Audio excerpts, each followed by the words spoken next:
कि हजरत मोहम्मद का जो पूरा जीवन काल था, उस जीवन काल में, उनके जीवन काल में सबसे ज्यादा लड़ाई हुई। ऐसा बताते हैं कि 84 ऐसी लड़ाई हुई जिसमें उन्होंने प्रत्यक्ष या अप्रत्यक्ष भाग लिया। 84 लड़ाई। लेकिन आपको यह जान के और वहां पे एक आश्चर्य होगा कि 84 लड़ाई तो हुई, लेकिन सबसे कम लोग मरे उस लड़ाई में। अगर एक लड़ाई होती है तो उसमें हजारों लोग मारे जाते हैं, लेकिन इस 84 लड़ाई में जो रिकॉर्ड बताता है, उस रिकॉर्ड के हिसाब से केवल 1014 लोग मरे। और जहां कहीं भी लड़ाई होती थी, हजरत मोहम्मद का हुक्म रहता था कि किसी भी ऐसे व्यक्ति और इंसान को मत मारो जो लड़ाई नहीं करता। ख्वातीनों को महफूज रखो, बच्चों को महफूज रखो, जो ज़ईफ हैं उनको महफूज रखो। अगर कहीं से गुजरते हो और वहां पर अगर किसी किसान और किसी की पैदावार को नुकसान होता है तो उसको बचाओ।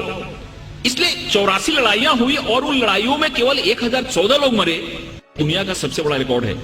और जब प्रोफेट मोहम्मद जब मक्का में आए अपने पूरे सैनिकों के साथ, तो जिस मक्का वालों ने उनको अपमानित किया था, जिस मक्का वालों ने उनको पत्थर से मारा था, जिस मक्का वालों ने उनकी जान लेने की कोशिश की थी और उनकी तकलीफ के चलते उनको हिजरत करनी पड़ी थी, उस मक्का वालों को उन्होंने प्यार से जीता।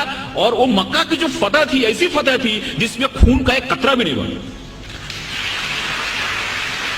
प्रोफेट मोहम्मद को जितना अपमानित किया गया था, प्रोफेट मोहम्मद की जिंदगी को जितनी तकलीफ दी गई थी, अगर वो चाहते तो जिस समय उन्होंने मक्का में प्रवेश किया, मक्का की फतह की, उस समय हजारों लोगों का कत्ल करा सकते थे, लेकिन एक भी खून का कतरा नहीं बहा और बड़े प्यार और मोहब्बत के साथ उन्होंने मक्का को फतह किया। इससे यह बात सामने आती है कि शांति और अमन इस्लाम का मकसद है। तलवार उठाई उन्होंने, तलवार इसलिए उठाई कि तलवार उठाने का उनको हुक्म था, मजबूरी थी तलवार उठाना, कि अगर तलवार नहीं उठाते तो मजहब का क्याम नहीं हो सकता। और हर एक जगह गीता में भगवान श्री कृष्ण ने अर्जुन को कहा कि तुम लड़ाई करो, अगर तुम लड़ाई नहीं करोगे तो धर्म की स्थापना नहीं हो पाएगी। अर्जुन वहां से भाग रहा था। अर्जुन ने बोला कि तीर नहीं चलाता क्योंकि मेरे सामने तो हमारे सारे रिलेटिव बैठे हुए हैं। भगवान श्री कृष्ण ने कहा कि यहाँ पे धर्म की स्थापना के लिए तुमको लड़ाई करनी पड़ेगी, तुमको लोगों को मारना पड़ेगा। अगर तुमने लड़ाई नहीं की तो धर्म की स्थापना नहीं होगी। तो एक विशेष परिस्थिति में हमको लड़ाई करने की भी जरूरत होती है।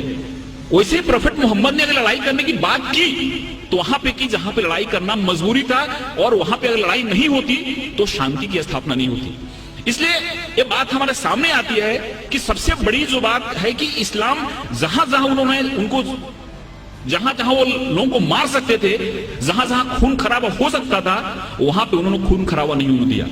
कभी कभी उन्होंने अपने को खुद अपमानित भी हुए। जैसे कि बहुत लोगों को मालूम हुआ कि सुलह हुदैबिया जो एक करार हुआ, एक जो मायदा हुआ, उसमें बहुत सारे ऐसे टर्म थे जो टर्म उनको कबूल नहीं थे, इस्लाम के मानने वालों को, मुसलमानों को कबूल नहीं थे। लेकिन प्रोफेट मोहम्मद ने कहा कि अगर यह मायदा नहीं करता हूं तो बहुत बड़ा खून खराबा हो जाएगा और उस खून खराबे से बहुत लोग मारे जाएंगे। इसलिए चलो मेरा अपमान हुआ तो चलेगा, लेकिन शांति के लिए, अमन के लिए मैं करार करता हूं, जिससे बहुत बड़ी लड़ाई टल गई। ऐसे बहुत सारे उदाहरण है। एक बार एक यहूदी का जनाजा जा रहा था और प्रोफेट मोहम्मद अपने लोगों के साथ बैठे हुए थे। उन्होंने जब जनाजा देखा तो उठ के खड़े हो गए। उनके लोगों ने कहा कि ये तो मुसलमान का जनाजा नहीं, ये तो एक यहूदी का जनाजा है। तो मोहम्मद ने कहा, प्रोफेट मोहम्मद ने कहा, क्या यहूदी इंसान नहीं होता? ये सारी चीजें हमारे सामने आनी चाहिए। उस बूढ़ी औरत की कहानी मालूम है कि उसको ऐसा लगता था कि यहाँ पे इस्लाम बढ़ रहा है, एक मोहम्मद नाम का ऐसा शख्सियत है जो सबको इस्लाम में ले जा रहा है। इस लोग गांव छोड़ के जा रहे थे, उसके सर पे गठरी थी और गठरी उठ नहीं रही थी। एक नौजवान आया और बोला कि माता जी मैं आपकी मदद करूं, आप चलो अपनी गठरी में गांव के बाहर छोड़ देता हूं।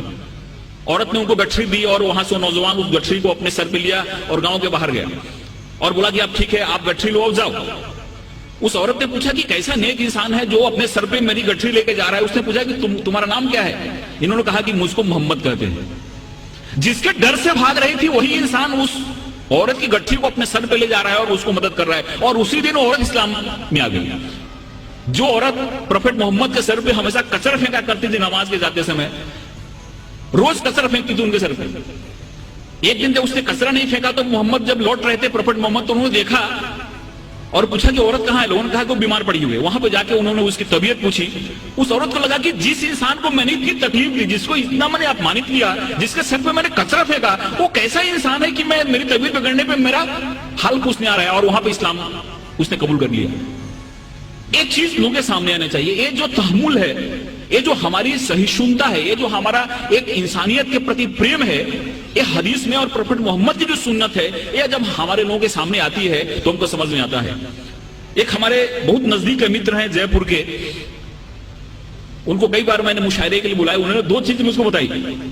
ये दोनों चीजें मुझको कहीं रेफरेंस मिला नहीं है, लेकिन उन्होंने बताई। उन्होंने पहला ऐसा बात कहा कि प्रॉफेट मोहम्मद की जो चचेरी बहन थी उसका नाम हिंद था, और वो ऐसा बता रहे थे कि उस समय हिंदुस्तान जो मुल्क था, इस मुल्क से वहां के लोगों को बहुत प्रेम था, और बहुत बार प्रॉफेट मोहम्मद ने इस मुल्क के बारे में सुना था, तो हिंदुस्तान के नाम से वो जो हिंद उनकी चचेरी बहन थी उसका नाम रखा गया था। उन्होंने ये भी बताया, लेकिन मुझको इसका रेफरेंस नहीं मिला। उन्होंने ये बताया कि प्रॉफेट मोहम्मद ने एक बार कभी कहा था कि वो कैसा मुल्क होगा जिस मुल्क से ठंडी ठंडी हवाएं हमारे अरब कंट्री में आती हैं। दोस्तों, ये सारी चीजें हमारे सामने आनी चाहिए। मजहब वही है इंसान जहां सलामत, यह तो शहादत नहीं है, यह गुमराही की अलामत। मासूमों का कत्ल है इंसानियत पे लानत, खौफ खा खुदा से एक दिन आएगी कयामत। दोस्तों, ये जो सुन्नत है वो हमारे सामने आनी चाहिए, ये जो उदाहरण है, ये जो मिसाल है वो हमारे सामने आनी चाहिए। और 2008 में, फरवरी 2008 में देवबंद ने एक फतवा जारी किया, एक ऐलान किया। उसमें 4000 उलेमा पूरे हिंदुस्तान के जमा हुए थे, और उन्होंने क्लियर कट कहा कि आतंकवाद जो है, दहशतवाद जो है, यह गैर इस्लामी है। इस्लाम कभी भी अनजस्ट वायलेंस को सपोर्ट नहीं करता। इस्लाम ने कभी भी गलत हिंसा को सपोर्ट नहीं किया गया है। और फरवरी 2008 में उन्होंने फतवा जारी करके इस दहशतवाद को, टेररिज्म को एंटी इस्लामिक बताया। दोस्तों, मैं कुरान की 2-3 आयत आपके सामने कोट करना चाहूंगा। सूरा अल बकरा आयत 190, इसमें ऐसा फरमाया गया है कि अगर तुम पे जंग अगर लादी जाए तो लड़ाई करो। अगर तुम पे जंग लादी जाए, तुम पे अगर युद्ध लादी जाए तो लड़ाई करो, क्योंकि खुदा को ज्यादती पसंद नहीं है। लड़ाई करोगे फिर भी जाति मत करना। और हजरत मोहम्मद की सुन्नत में बात देखी जाती है कि उनके दुश्मन भी जो मारे जाते थे, उनके शव का भी और उनके लाश का भी उन्होंने बड़े ही हरमियत के साथ, बड़े आदर के साथ उसका दफन किया। कभी भी उन्होंने किसी लाश को बेइज्जत नहीं उन्हें दिया, कभी भी उसकी बेहरमती नहीं की, कभी उसको तबाह नहीं किया।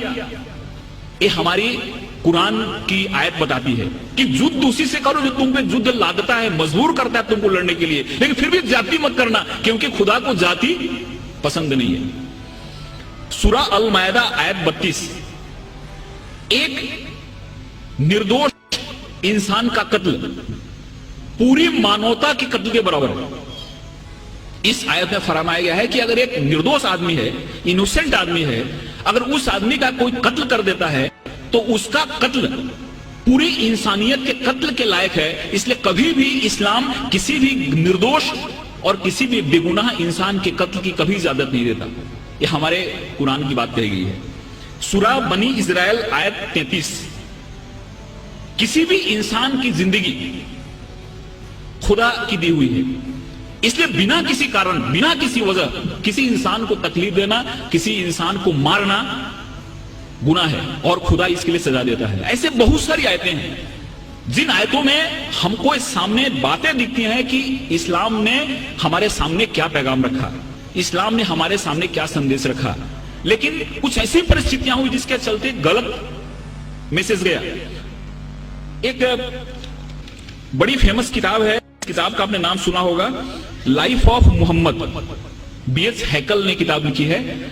और उस किताब में उन्होंने ऐसा लिखा है कि बाद में काफी ऐसे ट्राइब्स थे, ऐसे जनजातियां थी जिन्होंने इस्लाम को स्वीकार कर लिया, और इस्लाम को स्वीकार तो कर लिया लेकिन इस्लाम के पैगाम को समझा नहीं, और उन्होंने काफी जगह बहुत सारी उत्पात मचाए, जिसमें ततार और मंगोल्स ऐसे ट्राइब्स थी जो इस्लाम को स्वीकार किया लेकिन इस्लाम को नहीं समझते हुए उन्होंने इतने अत्याचार किए जिसके चलते बहुत ज्यादा इस्लाम बदनाम हुआ कि इस्लाम को मानने वाले ऐसा करते हैं। इसका B.H. हैकल ने अपनी किताब में बड़ा ही अच्छा एक्सप्लेनेशन दिया है।